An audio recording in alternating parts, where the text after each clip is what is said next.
network seems to be a bit slow, but we are now live. And so let's have a quick look. Today is Tuesday, the 5th of December, 2023.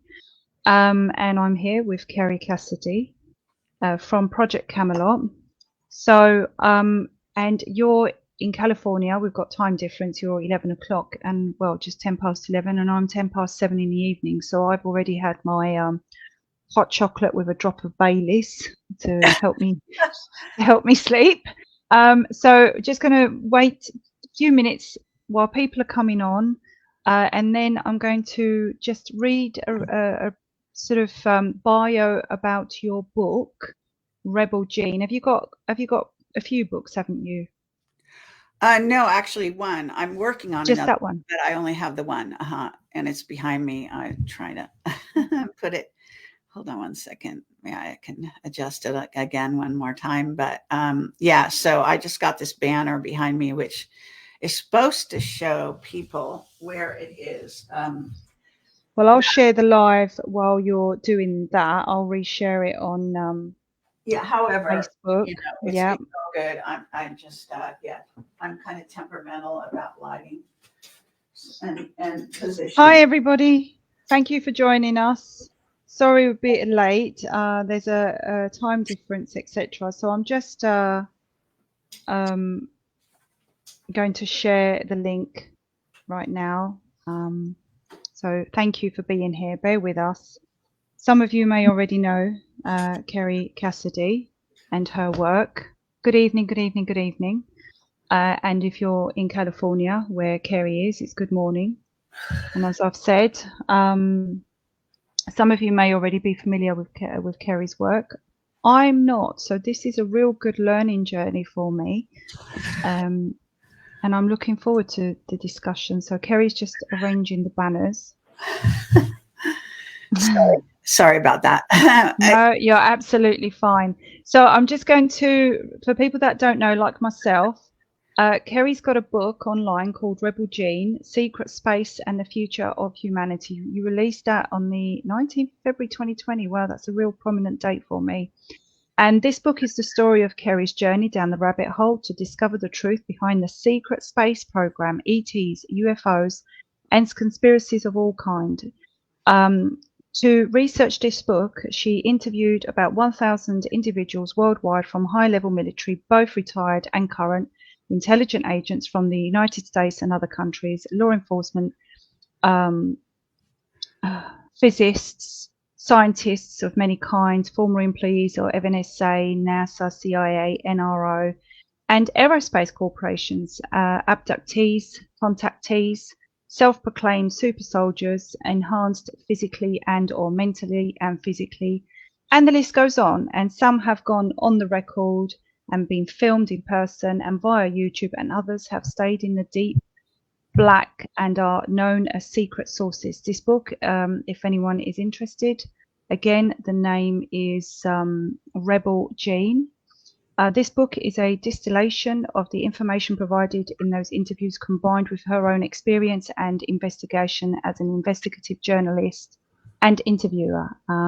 So it's an exploration into the nature of consciousness and the future of humanity. That sounds like an absolute lifetime of work and information.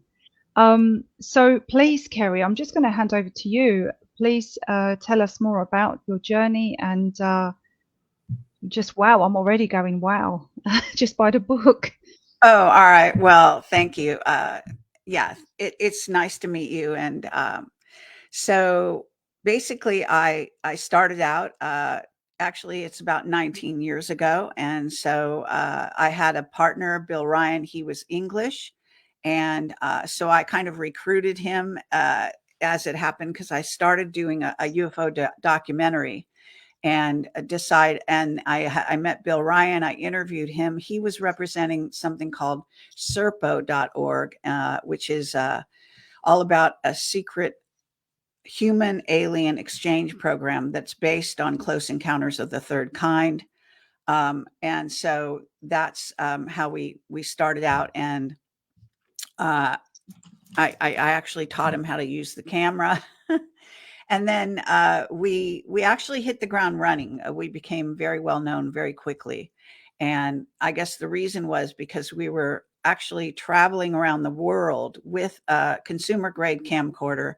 And my style was to do what I called guerrilla filmmaking, which was kind of based on the model of MTV at the time, which was not to put a lot of formality into it, not to worry about technical details.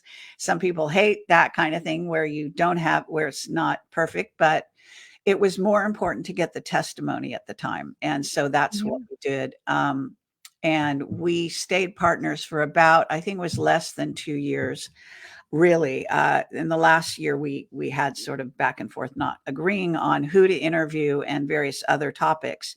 And then turned out that his latest girlfriend at the time wanted him to be the star, and meaning the person interviewing, and that didn't really fly too well with me. And so we didn't agree on that. And then he decided that if whistleblowers lied to us, that he had the right to out them. And Mm. that was actually completely against our platform, which we promised. The way we got whistleblower testimony was to promise them that we would never reveal their identity or whereabouts or any of that stuff. So that became really insane, and we split at that point. So Mm. for about 19 years now, I've been doing this. And as I say, and I have, yeah, thousands of interviews. I What I do lately is connect all of the data that I've gotten over those years and have sort of a through line. So I'm a little unusual in that sense. So I'm an investigative journalist. I started out as a journalist in college, and I was always into, let's say, alternative politics, radical politics, whatever you want to say about that. Mm-hmm. I studied all the isms: socialism, communism, feminism, you name it. I Yeah. studied it. And I also worked in Hollywood after college for actually around 20 years before I started Project Camelot. So I had a very interesting background. Mm. I started out in the very early days. I wanted to make sci-fi movies to reveal the truth as I knew it. I knew that people were not being informed about the real truth about our world. So that was my objective. I'm born in Northern California, which makes you somewhat more independent minded. I never became part of the Southern California Old Boys Network, which sort of slowed me down in progressing along that career path, I guess you'd say. So Mm. I picked up a consumer grade camcorder and decided to make my own UFO documentary. That's really was the beginning, and haven't stopped since then. So how what made you get into UFOs? How did you, because like me, I've never encountered anything like that. So if Hmm. someone said to me UFOs exist, I would find it hard to believe because I've never encountered it. I've never witnessed it, never Oh, seen really? it. So what are UFOs? How, you know? Well, no, I've seen lots of UFOs. They're very easy to see in your skies. Now, if you don't know what you're looking at, maybe you would think it was a star, but when they move, stars don't move and fly around and all this kind of thing. So, one, I guess, incident when I was rather young, I was in Lake Tahoe camping with my family. We were laying in sleeping bags because it was summer, and staring up at the sky. The sky was full of stars, and all of a sudden, a lot of the stars started to moving around, and everyone saw it. And so we started joking about that being a meeting of UFOs going on. Right. And I guess that was one of the incidents I remember. Also, when I was young, around the age of 12, I started to have clear memories of being abducted. And I had what's called a traditional abduction dream, in which I would go to sleep at night. And I was terrified. I would be going down a path with a white picket fence at the end, and there was a man with a top hat and overcoat on the other side of the fence. I was terrified of that person. And the closer I would get, the more scared I would get. And then, all of a sudden it would stop. And that's all I remembered. Right. So I had that recurring nightmare for, I don't know how long it was, maybe a year or something or so. And then one time I decided to actually open the gate and go through it consciously in the dream. And then it stopped. So, uh, I know now, I didn't know then, but I know now that that's what you call it. There was a loud buzzing sound. It's a typical abduction dream. And when I was really young, I was actually afraid of Santa Claus. I know that sounds stupid. Mm. I didn't even think there was a Santa Claus, but anybody who would say that somebody is going to land on our roof, that did not sound good to me. It And doesn't. obviously it's because of the UFO thing, but of course Mm. I didn't make that association. I just knew that, you know, that I was scared of that idea. So, those So kind of how can you things. stay how can you stay asleep? How does it work that you're actually, if you're being abducted, does that mean you are taken out of your room into some other place, or how does it work? Oh, well, there are different ways it works, actually. They can take your physical body, or they can, you can go into like the astral or other levels and Oh. take your light, what's called your light body, if they're going to do it that way. But generally speaking, they do actually abduct you physically. So there's a sense of an out of body experience, if you're at all familiar with that. But it's, it can be pretty horrific. I mean, it's been described by a million people. I don't have a lot of recall of the actual abduction stuff Mm. after, the initial walking down the path part. But there have been some clips that have come back to me in my mind, that I know that, I was what you call an abductee.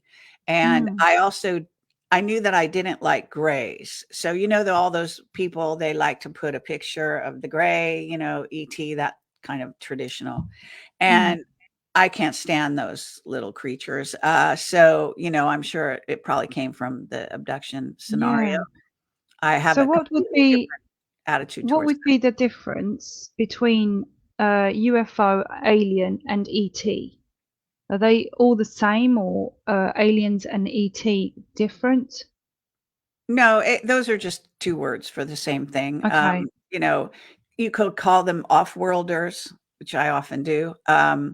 But they're, so yes, alien, it's these are all just words in the kind of common lexicon, if you will. And, Mm. it doesn't really matter what you call them. Some people like to say, an extraterrestrial, or it can be an intraterrestrial or ultra terrestrial. And there are a lot of these names, in this alternative culture. But for all intents and purposes, alien also works. Alien is something of a negative, something of a negative connotation, even here on Earth, when we say you're an illegal alien. I mean, Mm. if you think about that's kind of, derogatory in a certain sense. But Mm. be that as it may, so it doesn't really matter what you call them, in my point of view. And where do you think they are from? Are they from They're from another all over. dimension? Yes. Now the ones that abduct are actually considered to be rogue groups. They're also, associated with the reptilians and Draco. So the reptilians and Dracos are invading our, planet. I mean, do you really not know this stuff? Because it seems so obvious. I'm sorry. I don't. I want to make sure that I don't just sit here and say things that are so obvious. You know what I'm saying? So Yeah, I it's something new to me. I mean, I've kind of heard, bits and pieces, but I haven't studied it much. So it's something that I've not delved into so oh, much. So I'm wow. quite new to it. And I Well, think you what must helps be is, pretty sheltered because you're in England, and England has, a tradition of understanding and knowledge about what we call the occult, mm, and it's very much part of your culture. It's also everywhere. Let me simply say gargoyles on churches Yep. isn't a depiction of that. Certain ancient sites, I don't know if you traveled much in your life, but ancient sites contain all kinds of evidence of reptilian overlay. The Vatican, for example, if you've ever seen the way the Vatican Mhm. is laid out, it looks like a snake. And they are run by the reptilians. The religions are very much a reptilian. They were devised and influenced by the reptilians. So a lot of people don't realize that, but it goes back in history, eons. And the Anunnaki in particular, we call them the Anunnaki. Zachariah Sitchin popularized that term. It means those from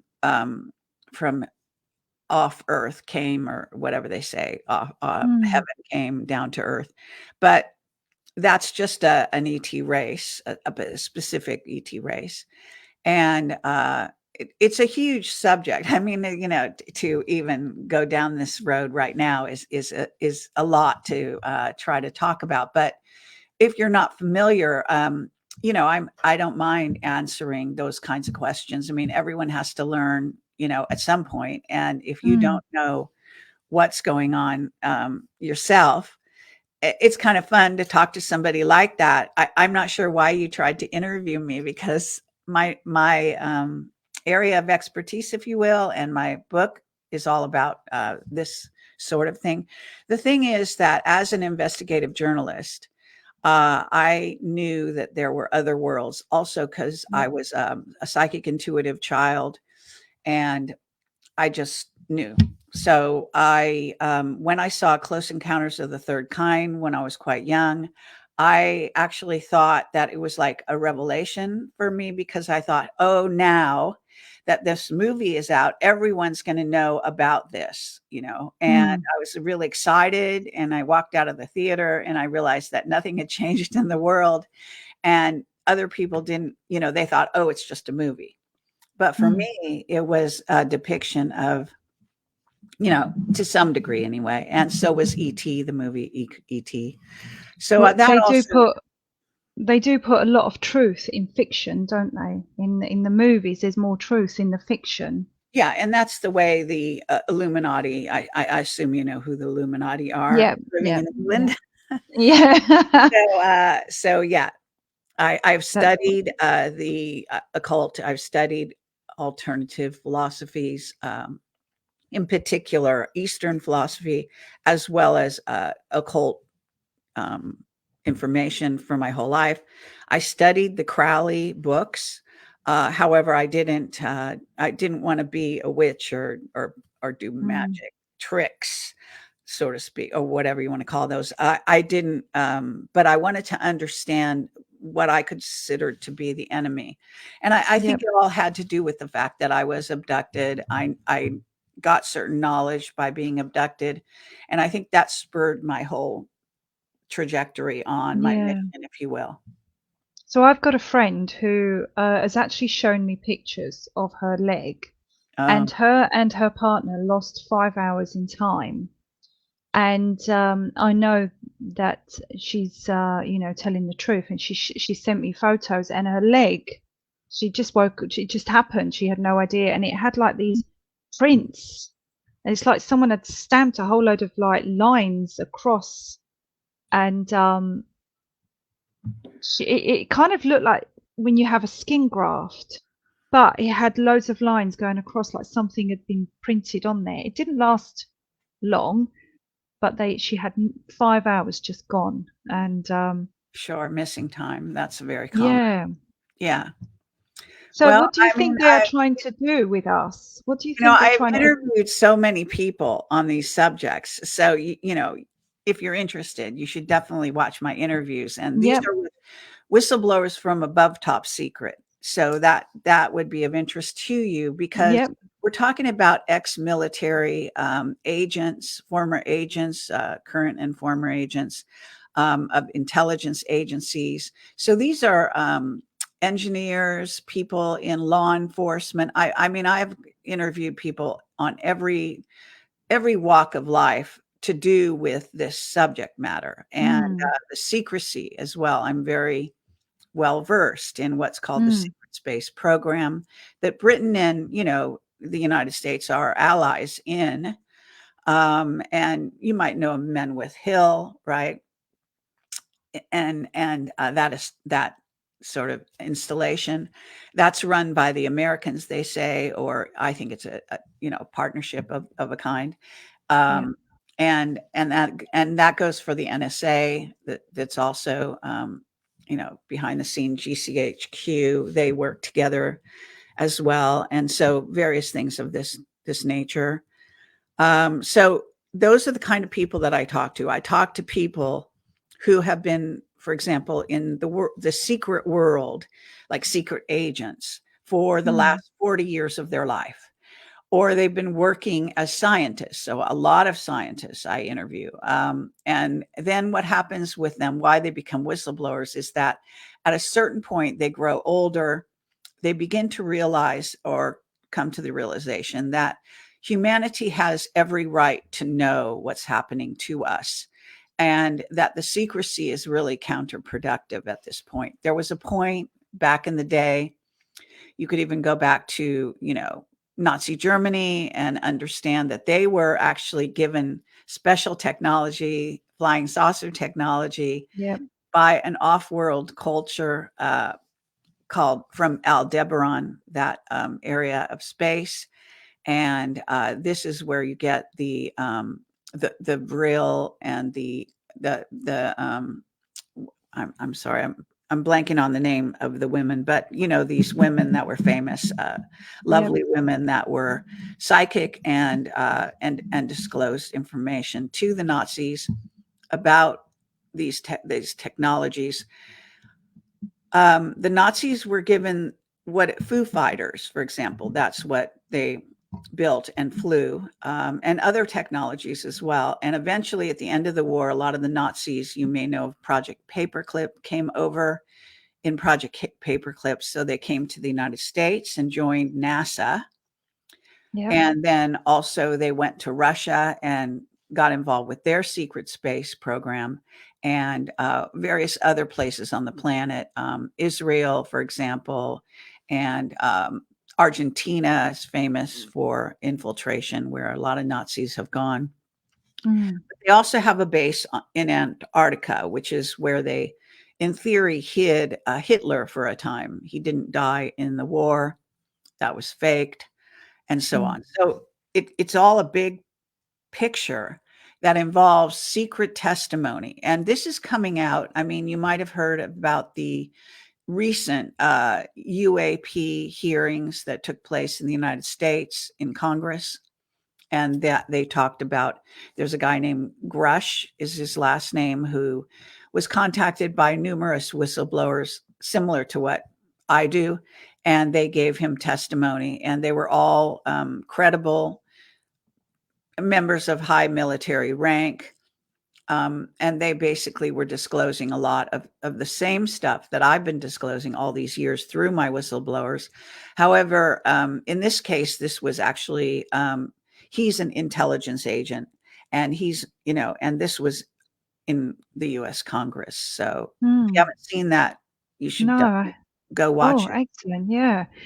So because I do remember hearing that, I think it was Admiral Byrd found extra lands with extra people and underground civilization. Yes. And obviously we know that there are things. Well, we know. I mean, people have put it out there, bits and pieces, but we have underground worlds. Yes, there are inner Earth civilizations, numerous ones. There's a series of books written by a journalist in Romania called Radu Cinemar, and they were translated by uh, a publisher, if you want to call him that, slash author, called Peter Moon. And those books are available on Amazon. I think there are at least 5. There may be 6 or 7 now. I've read all of them, and I've interviewed a long time ago Peter Moon.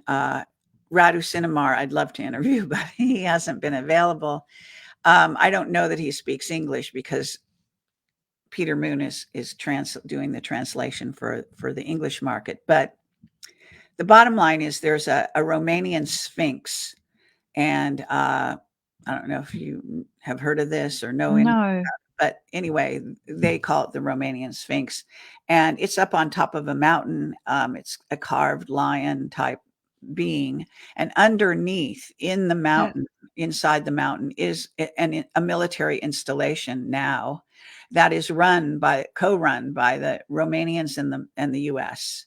And it's a fascinating story if you haven't heard it. And I think I can picture the lion. I know what you mean. It's a big it's sort of not as lion. Yeah. clearly delineated as the Yeah. famous Sphinx, but it's still recognizable as a lion.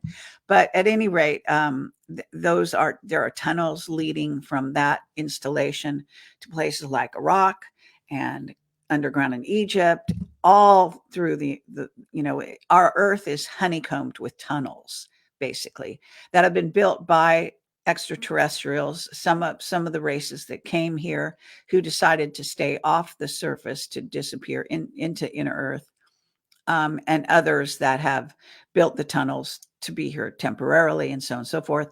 And we, since in our secret space program, have then expanded on some of the tunnels and built actual cities. So we have all through the United States are tunnels underground, and through the countries in the world, even under the oceans. So this is part of the picture of understanding how ETs and various other races of beings can be here, and we not see them on the surface. So that's also part of the story. So are they bad or good, or both bad and good?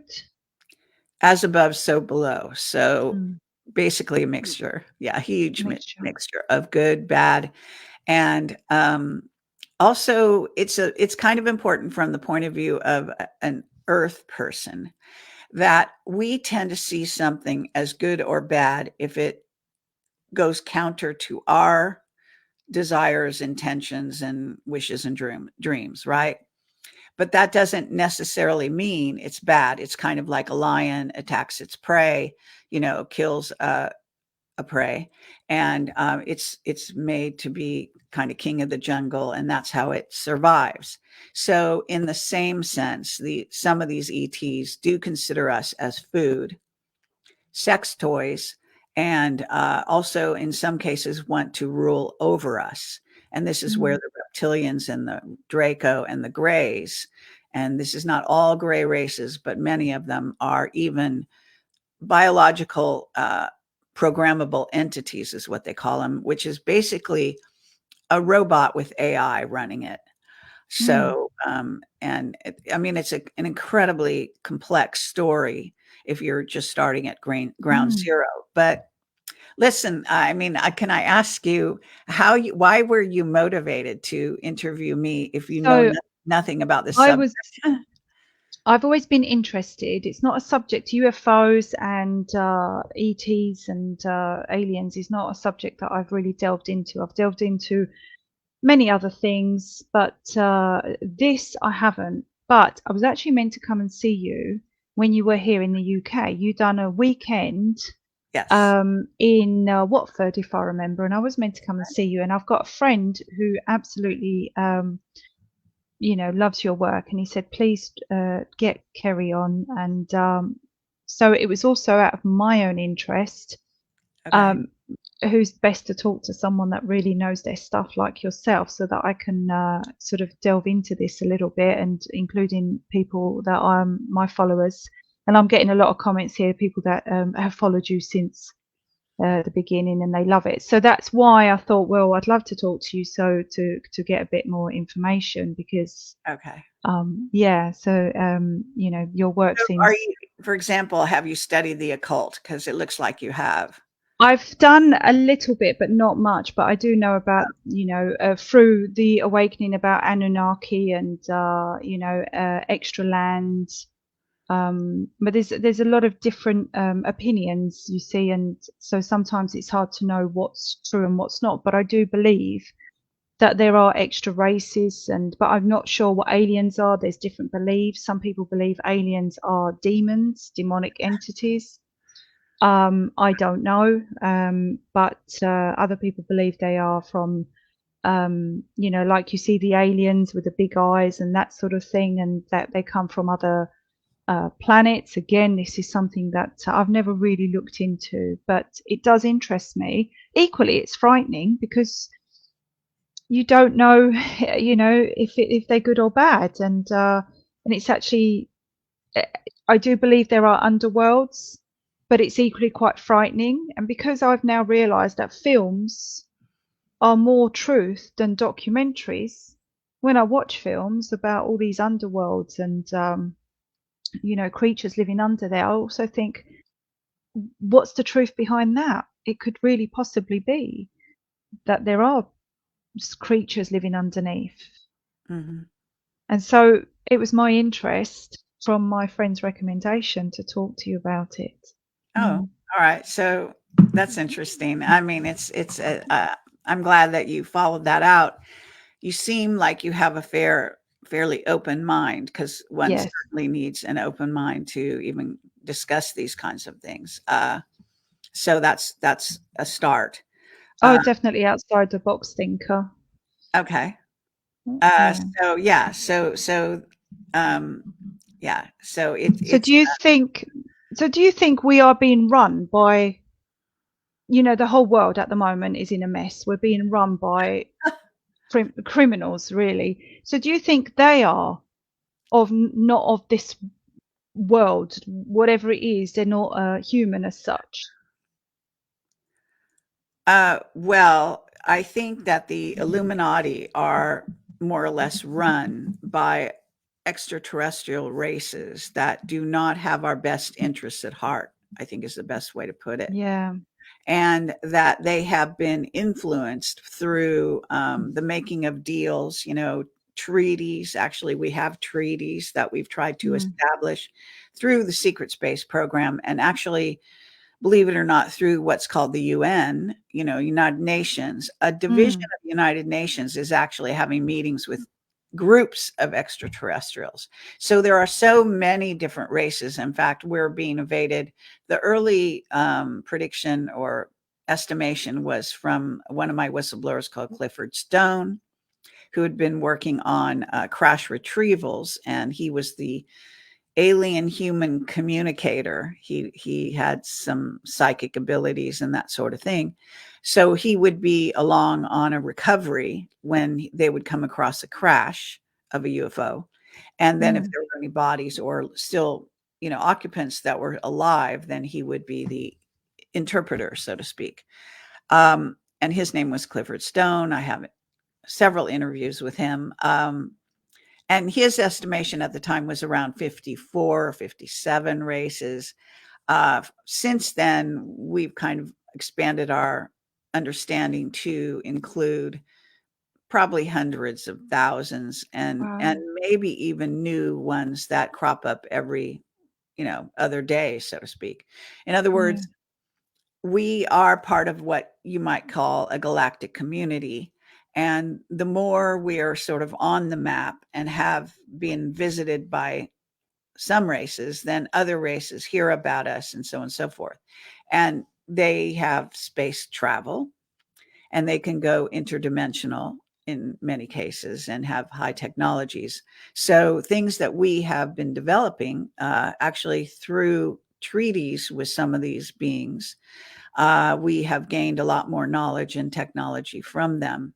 And then what happens is there's a book, I think it's called The Day After Roswell, I think is the name of it, but it's Philip Corso is one of the authors, and it depicts the transition from, he was I think a colonel in the military, if I recall, but he basically disclosed through the permission of the military how technology had gone from crash retrievals into our technological development and into the military industrial complex, as well as tech companies that you Mm. like Microsoft and Apple, and Mm. they would be given sort of a watered down version of the technology that the military had, and they would then incorporate it, and that's probably where computers and a lot of our technology came from. Mm. So Yeah. the naivete, or the fact that there is a secrecy about all of this thing. See, as an investigative journalist, I don't just investigate the UFO story. I investigate everything. Yeah. Yeah. And so political as well as health conspiracies, basically conspiracies of all kinds interest me. Mm. Mm. And I'm very interested in exposing the truth rather. Yep. So I dig through a lot of data to Mm. and do the interviews I do to expose the truth on these subjects. And so, like I said, it's very important, I think, that as humans we begin to realize who we are, what our origins really are about, and instead of the lies that have been told, both in religion, through education that dumbs you down. Yeah. Yeah.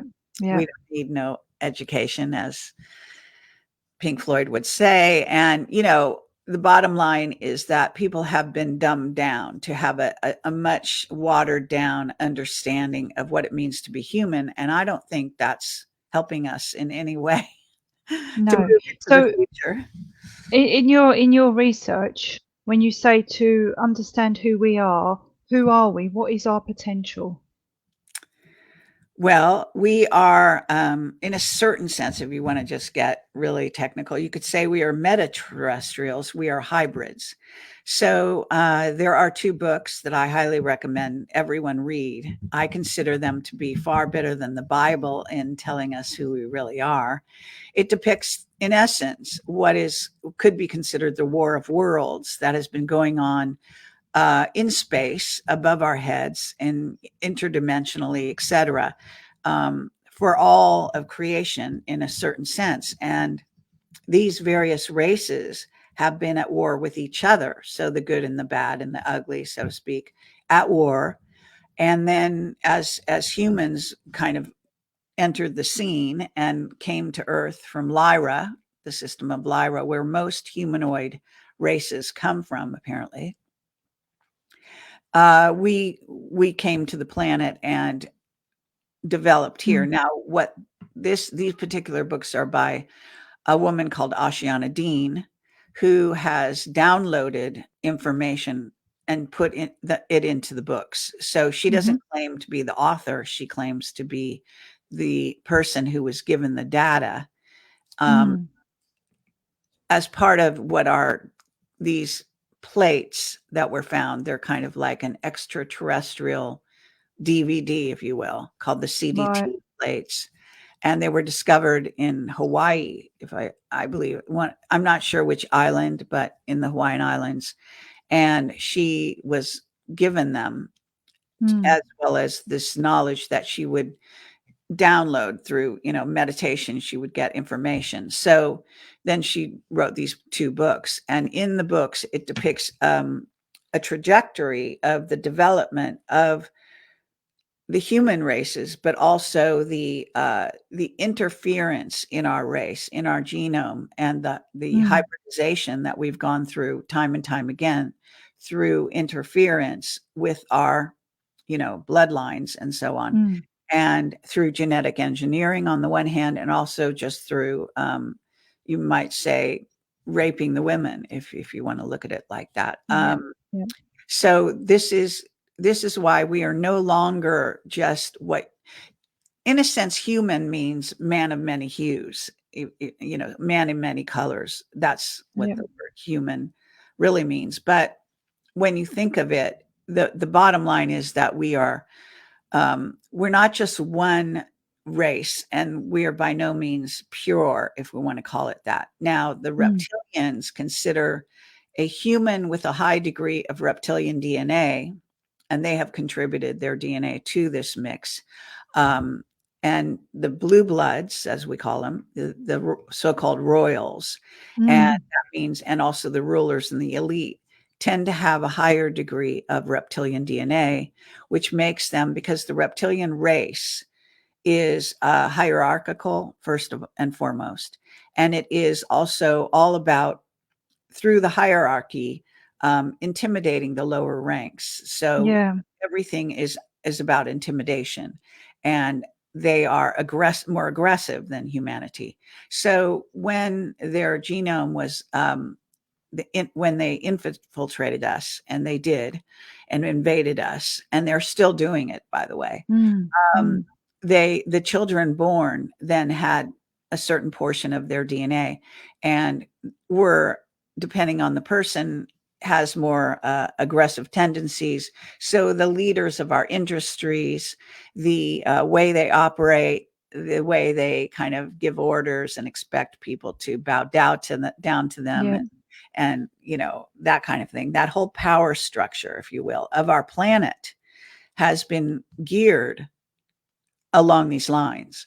So Yeah. it's very much embedded in what we call the rulers. And going back to the Anunnaki, they are one race that came here. Um, the story goes, and these are Sumerian tablets that were then translated by this individual, Zachariah Sitchin. He's written like 12 books or more, and he's passed on now. But the bottom line is that it's controversial. Not everyone agrees with his interpretation of the Sumerian tablets. But the bottom line is that there is a race called the Anunnaki, at least in the tablets. And they are depicted on I don't know if you've traveled to Egypt and other places of this kind, like Iraq and Iran, but No. you may have seen, even in the London museums and so on, these depictions of these carvings. And in some cases, we have sculptures of actual bodies. And in some cases, you just have a carving, like drawing, for example, on the side Mm. Mm. of a temple that depicts these beings. So they are, a lot of times they're depicted, at least in Egypt, they can be depicted as being bigger than us. So they're around 9 feet minimum Yep. Yep. tall, and they even hold humans on their laps. So they consider themselves are related to us, and what you might call Yeah. progenitors.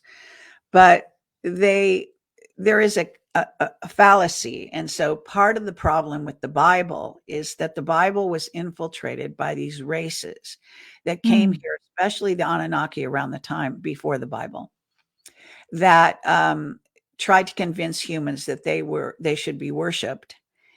They organized our societies, and they assigned certain humans that were more related to them by bloodline Mm. and genetics, again, with the extra added, because the Anunnaki are what you call a human reptoid, or human reptilian hybrids themselves. They were invaded by the reptilians and taken over eons ago in their own trajectory. So when they come Mm. here, they then invaded us. So we have a sub race relationship. But anyway, Mm.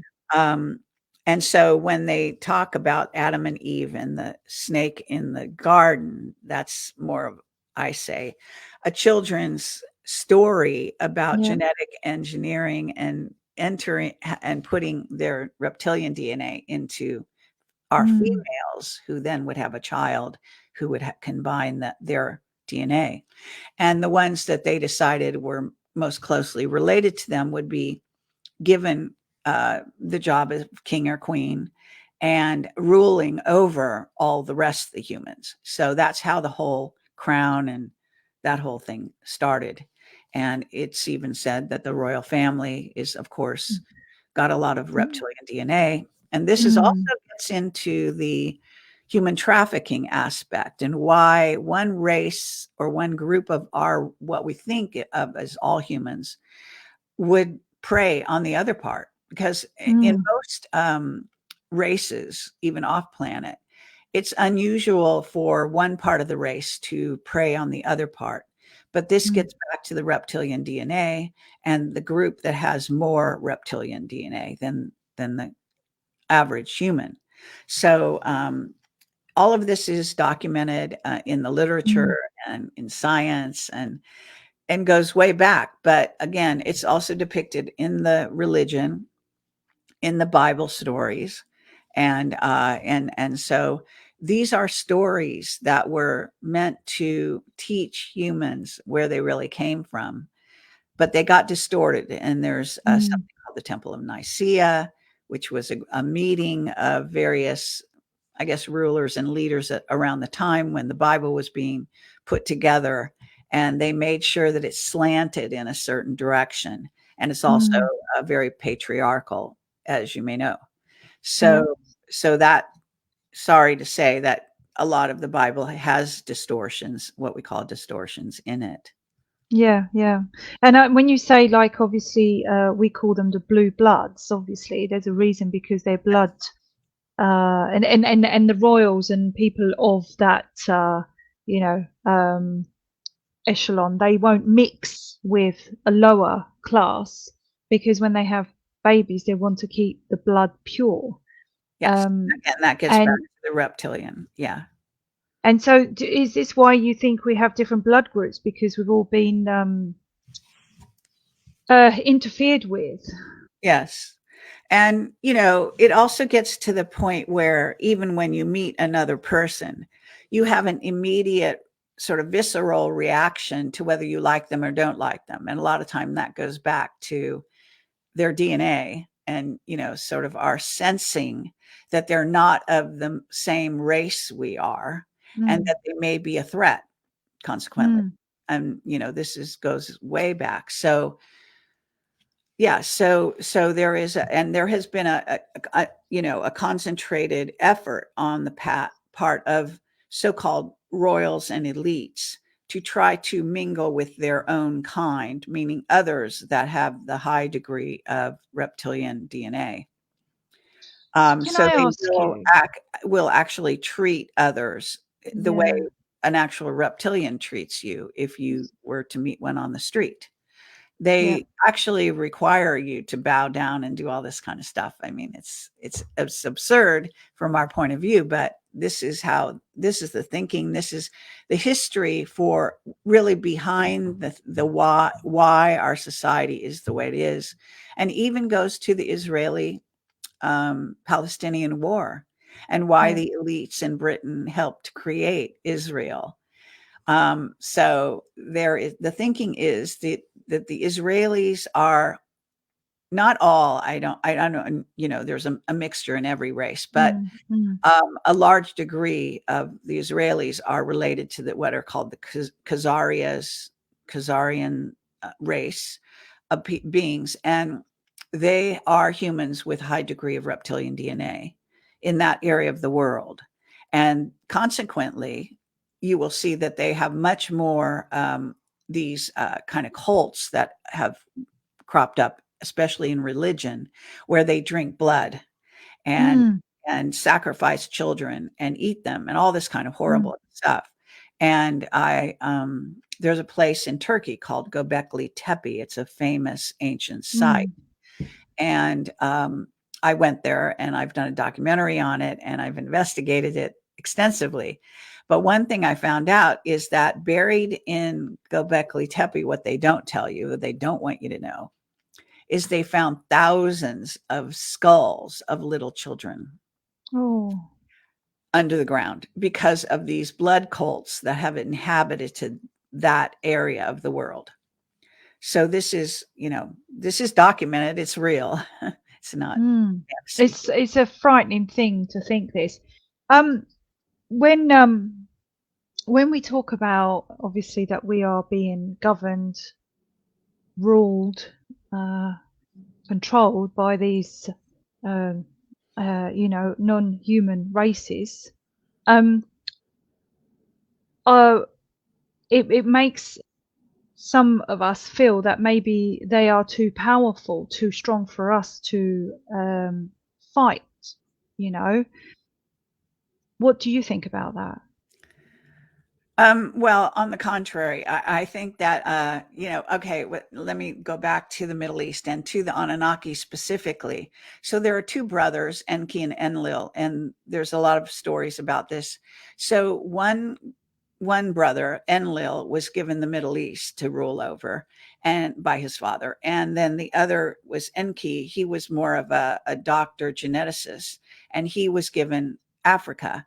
and they both had different ways of ruling and they over the humans, and they had different attitudes. So Enki decided that humans should be more free, and he actually in he well, it's unclear whether he mated with the women of Earth, or whether his DNA was genetically worked into our bloodlines down there.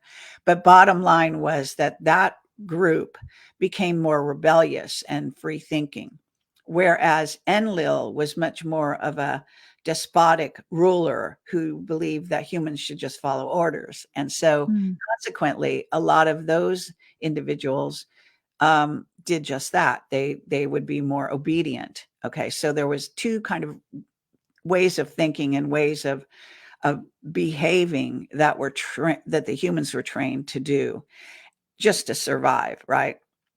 With these off-world rulers. So what happened down through the ages, that's why I call my book Rebel Gene, because I posit that we've all got genes or genetics, Mm. got DNA, that some of which has been called junk DNA, that actually gives us a proclivity to either be what you call an administrator, where you do and say whatever you've been told to do and say, and you follow orders. So those are the functionaries, we call them, in our society, that are usually kind of in the middle rung of power. They're not the top. They just follow orders very well. Consequently, they climb the ladder of success because they obey. Okay. Mm. Mm. Whereas there's a whole nother group which has this rebel gene that's been activated, of which I am obviously a member. Yeah. And since I was a kid, I would always talk back to teachers. I would rebel. I would Yep. get in trouble for it. It was simply my way of being. Nobody taught me how to be that way. I was just that way since birth. Yeah. And even to this day, I've actually changed. My personality hasn't changed at all. So I Yeah. always question. And it's also part of the reason why I didn't rise in the ranks of the sort of top down, old boys network of Hollywood, because Yeah. that also depends on individuals who will kiss someone's ass in order to get where they want to go. Yeah. We're all familiar with that Yeah. model. So it really, I mean, it strangely goes back, eons back to the invasion coming from the Anunnaki, and how humans devised two major ways of dealing with people that want to rule over them. So you Mm. Mm. say, can we fight them? The Mm. ones with the rebel gene are going to be predisposed to fight against any kind of controllers. Now, I can tell you that the white hats in the United States that you might have heard of, maybe you haven't, um, I've who heard are, of them, but I don't know how much to believe because it's a okay, Trump thing, isn't it? It's a Q yes, and Trump, definitely. And and Trumpism, is in a sense the leader of it, or one of the leaders. And so is a 107, or if you want to know about it, JFK Jr., who didn't die, who faked his death, and so on and so forth. He's a member of the White Hats, and the White Hats are launching a very clear rebellion against the current New World Order plans for the United States, which Biden, who is actually the real one, died, and this guy is an actor, is just following orders. yeah, Zelensky is an actor; he follows orders, yeah, and going back, way, way back. So we're talking about this drama playing out on mm, Earth, but it's becoming more and more sort of in your face. So mm, the people who question, who rebel, you could say the entire truther movement, if you will, is all involved in all of this. yeah, So humans have begun to learn, and even the functionary side, the ones that are more predisposed to obey orders, not to think too deeply about questions yeah, of origin and who's in charge and all of that, not to question authority.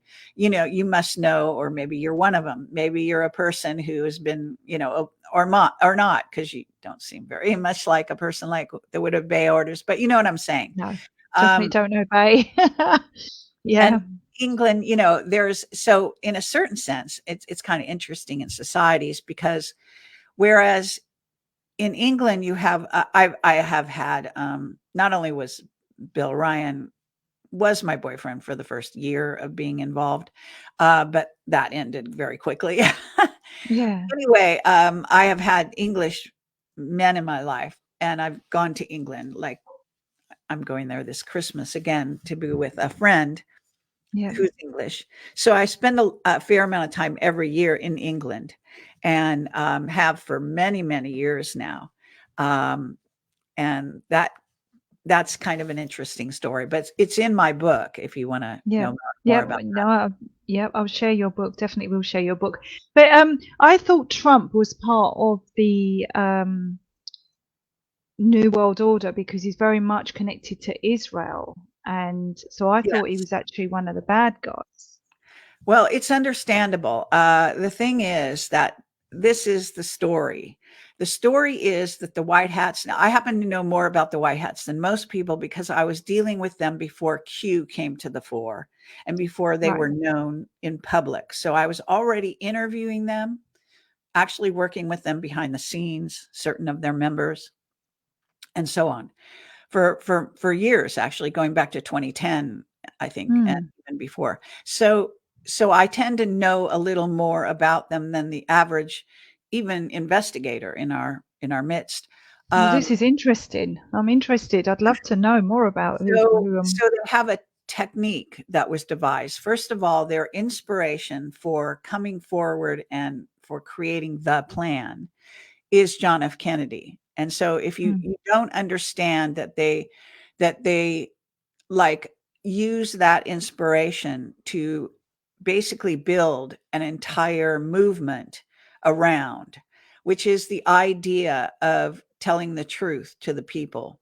Okay, if you want to Mm. boil it Mm. down Mm. to some degree, that Kennedy, when he was killed, was about to do away with the CIA. He was exposing, actually about to expose the visitation of aliens to Earth. That was one of the things he was going to speak about in Texas on that day. Mm. So when you learn about this and you understand their motivations, then you understand why Trump and the White Hats behave the way they do. So they realized when Kennedy was assassinated that they had to basically become a secret organization, much like the secret societies and the Illuminati, who rule our society, our world. So Mm. they realized in order to stay alive, they had to become a secret society.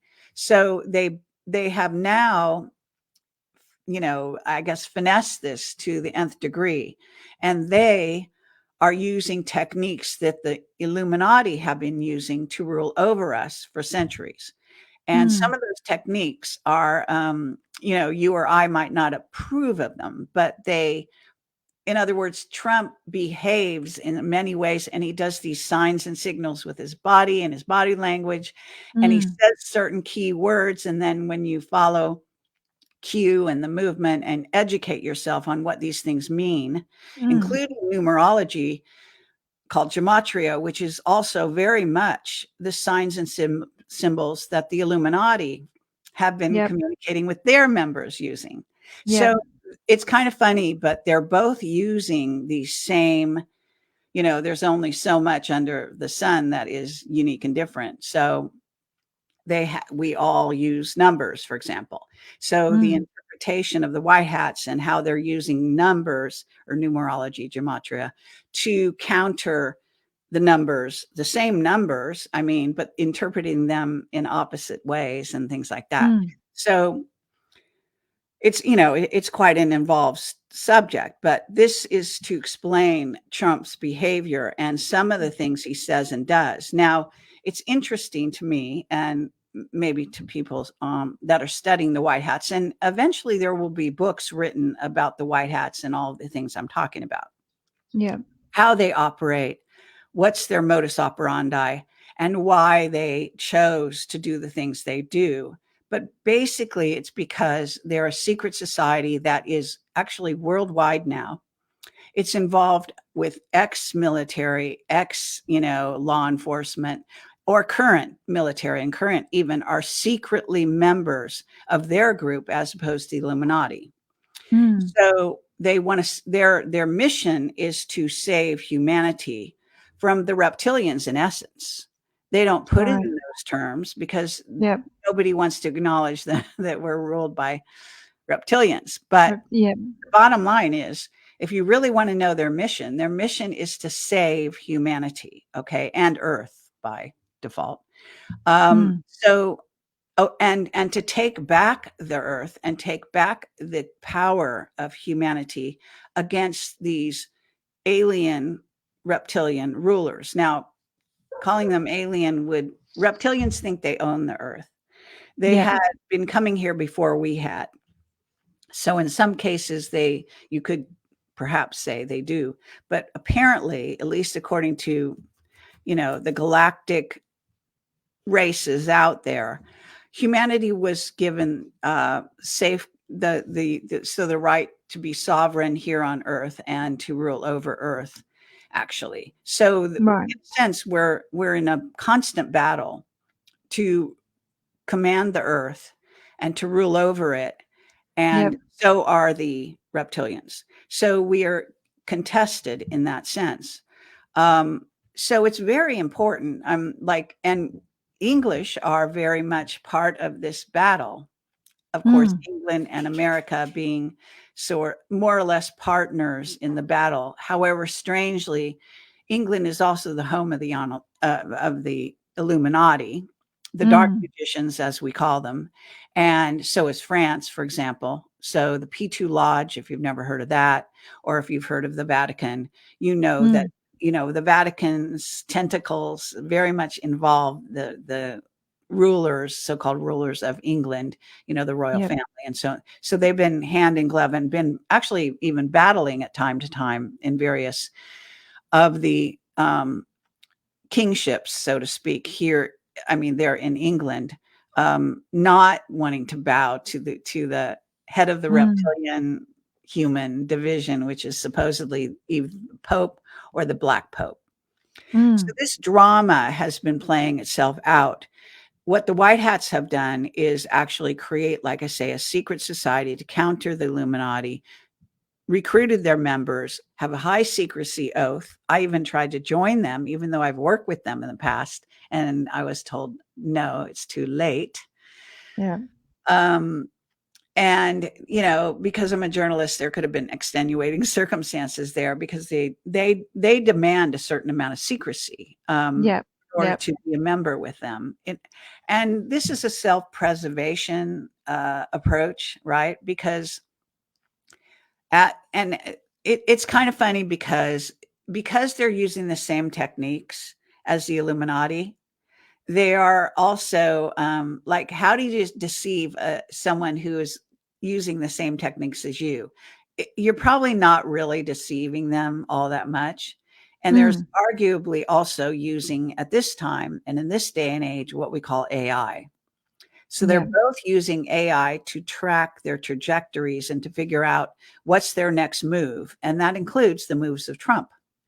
And so this is where you get the role of Israel going back to being Khazarian, going back to being ruled very closely by the Anunnaki.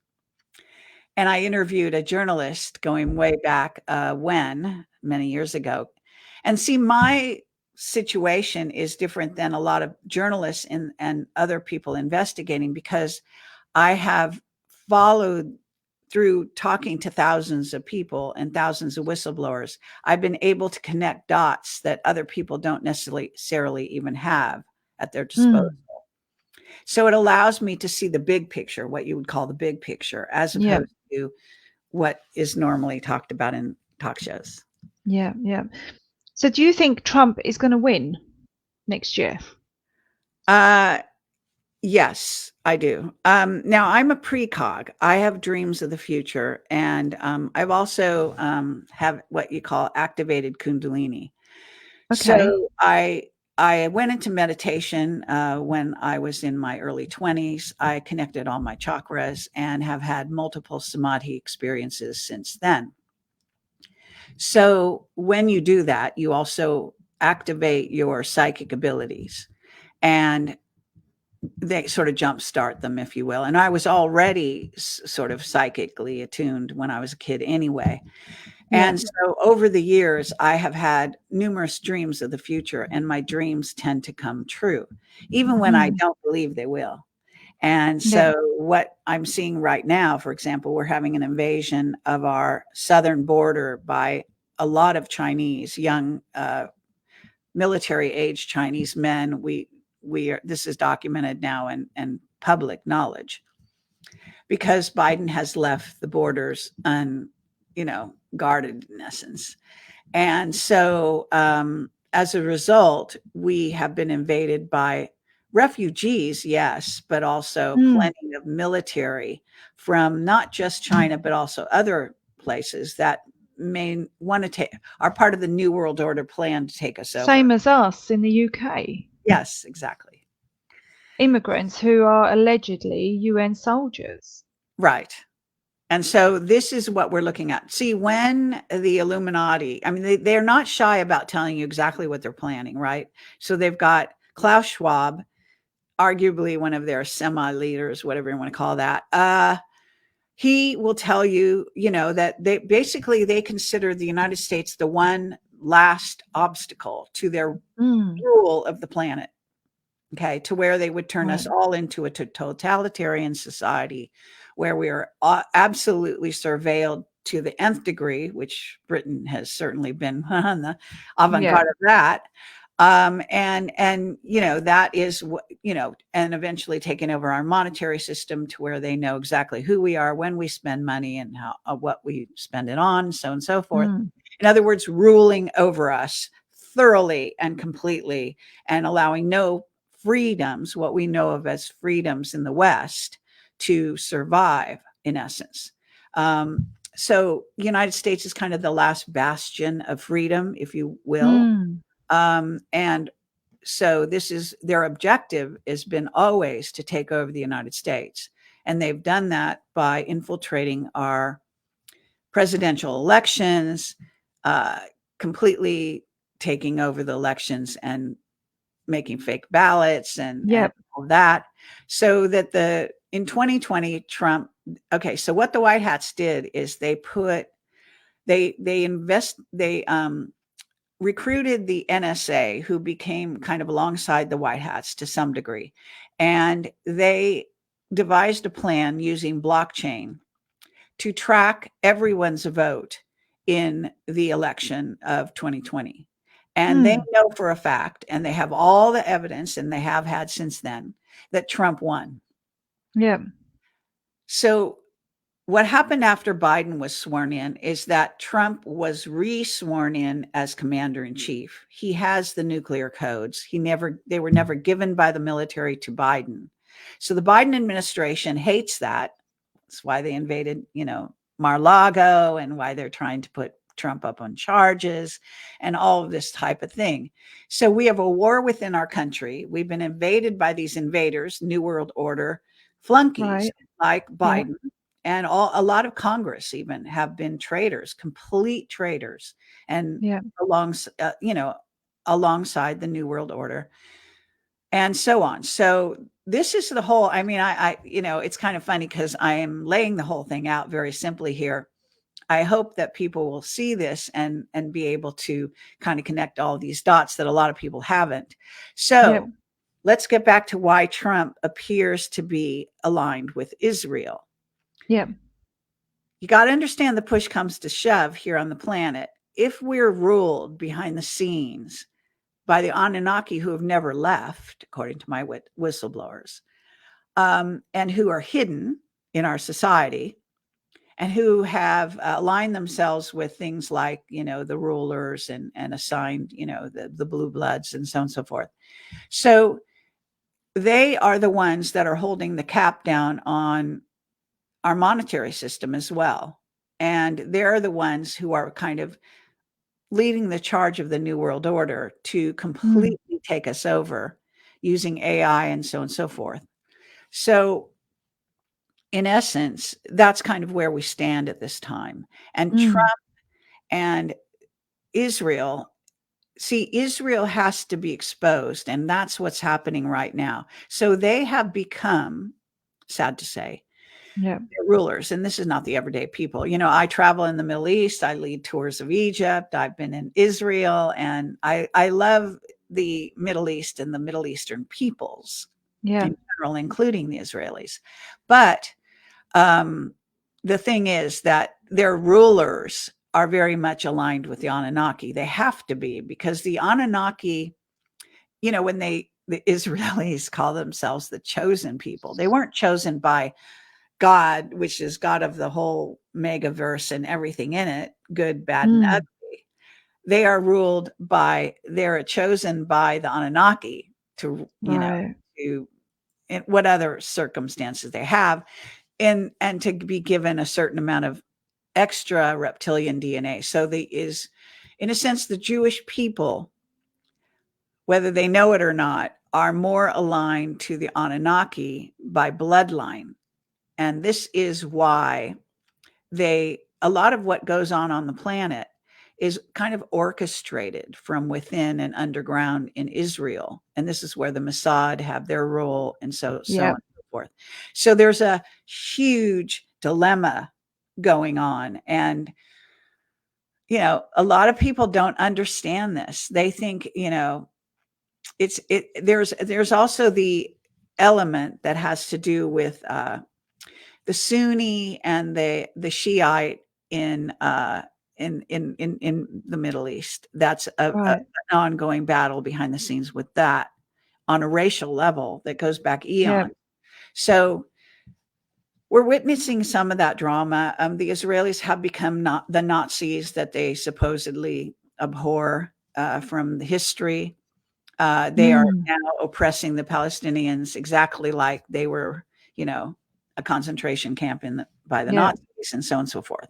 So this is what's, the motivation also behind there is, Mm. these. Now, I happen to think that they have had to mind control a lot of their soldiers to do the things they're doing, to Doing. invade Yeah. Gaza and to just, basically, Yeah.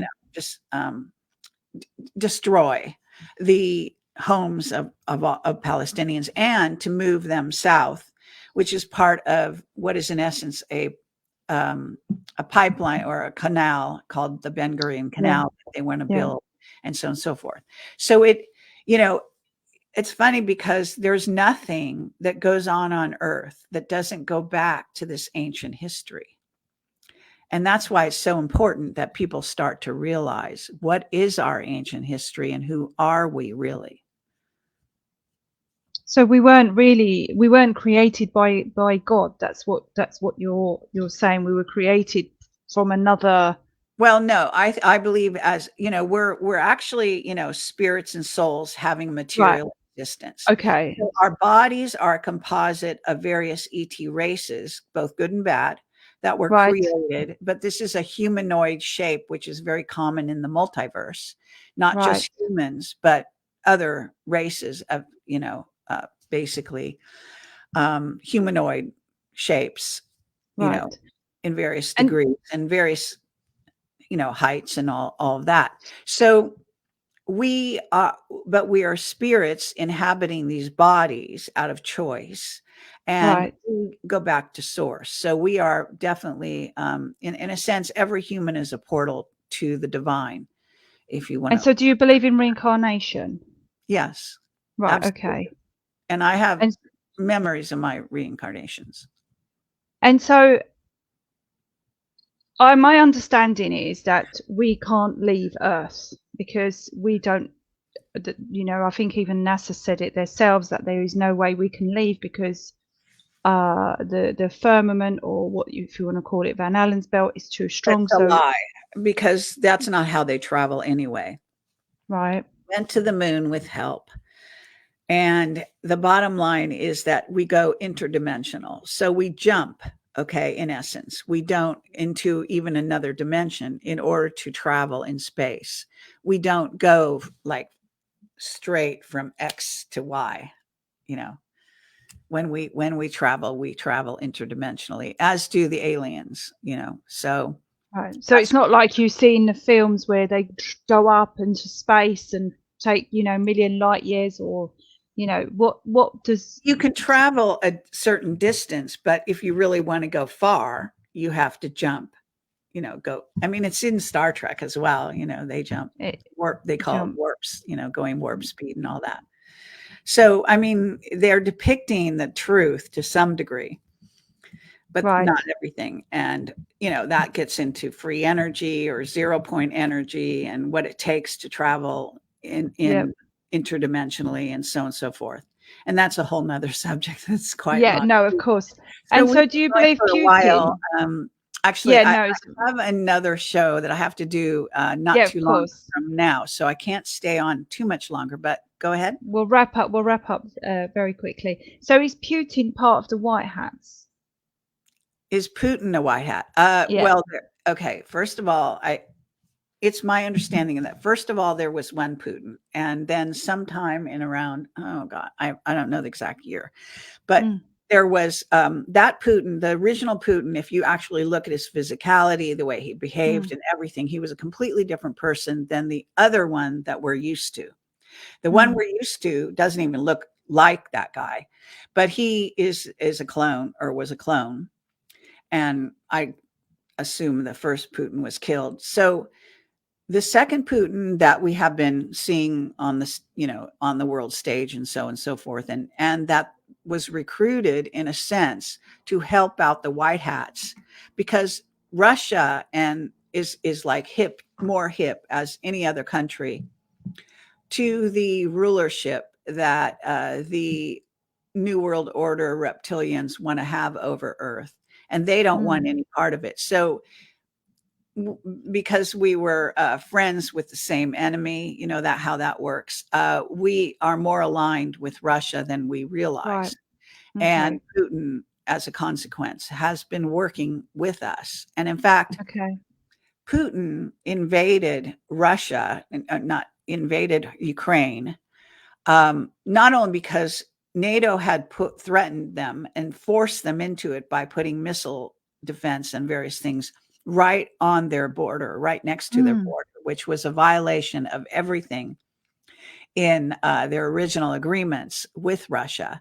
So they forced them into it on purpose, which is a New World Order action. So they forced Putin to retaliate, which it meant to go into Ukraine, which was one of the funding countries. However, at the same time, Ukraine has been a hotbed by virtue of it being part of Khazaria, actually, of this blood drinking cult that involves the Nazis and the New World Order and the reptilian species that has infiltrated our DNA and a certain group of humans, so that they practically consider us a different race, and they feed on us as consequence. So Russia and Putin decided they would invade Ukraine to help us take down the underground bases that contained a lot of children in cages, in essence, and humans being used in experiments, and child trafficking and human trafficking, a huge network of that was orchestrated from the Ukraine for many, many years. And as part of the battle that the White Hats are launching, it has gone on for years now, because they couldn't just put Trump in place like a dictator. That wouldn't work in America. And they were trying to avoid civil war, supposedly, although now we're on the brink of it. But the bottom line is that they had to go around, and this is where you might have seen videos where Trump went around and gave envelopes to every leader of a country. And what that envelope contained was, in essence, blackmail, telling them that if they continued along the roads they were doing, which is to bow down to the New World Order and kiss ass and to be involved in drugs and human trafficking, that they would be exposed. Okay. That their dirty laundry, in essence, would be washed in public. And so these leaders had to some degree, acquiesce to what is in essence the white hats under Trump. So this is part of this whole drama going on. And now apparently there is evidence that in the underground bases under Israel, a lot of this same thing has been going on for centuries, and a lot of the blood sacrifice, etc. So the people on the surface and even in the tunnels under Gaza, for example, are not aware of what I'm talking about. They don't realize what they live among, and they themselves may not be bloodthirsty, whatever, you know what I'm saying. They're just humans, and many of those humans may not even be all that, have that much Khazarian blood. It depends on, because everywhere is such a mixture at this point. So I'm just saying that this is part of the battle going on. I mean, it's really, you can gel it down to the simplest thing ever, which is that one group is ruled by the reptilians and wants to be, in essence, wants to kiss ass in order to get the favor and to rise to the top in the world ruled by reptilians. And the other part doesn't. The other part is rebelling against that. And they are led, whether you like it or you don't like it, by the white hats who have gotten involved with the military and got Trump to run for office and so on and so forth.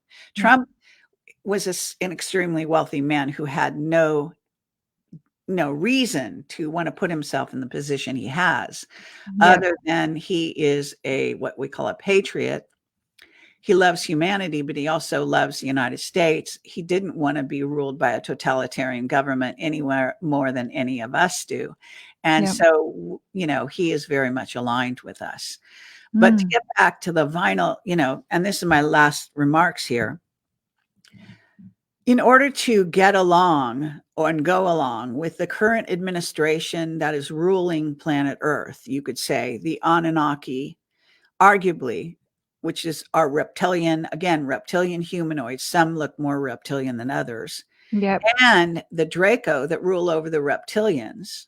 Okay, so they're behind the scenes as well.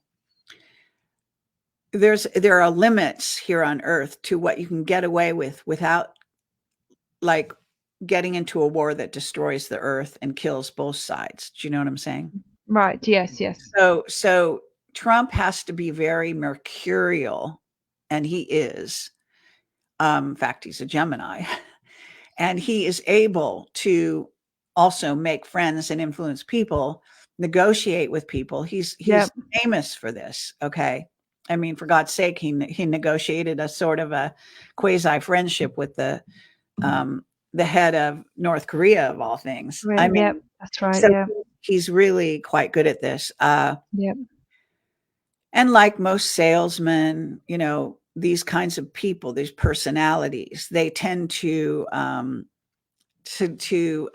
kind of cover over their differences and try to go along and get along on the surface, but do not make a mistake in thinking that Trump is anything other than a patriot, and that the United States comes first and freedom comes first, not the Israelis and not their rulers. Okay. Kerry, thank you so much for your time. I've really enjoyed this, and it's always great to learn directly from people that have spent so many years doing this research. And so thank you. I want to thank you because I know it's quite hard to get hold of you and you've got a lot on. But I really do want to thank you for your time. And what I'll do as well is I'll put all your links to your channel and your books and whatever other link you would like me to put on here, please send it to me and I'll send you a copy of this when it's over. All right. Very good. It's been wonderful. Lots of fun talking to you. Thank you. Right. Thank you everyone for listening and hope you've enjoyed it. And I'll speak to you all again very, very soon. Bye for now. Bye-bye.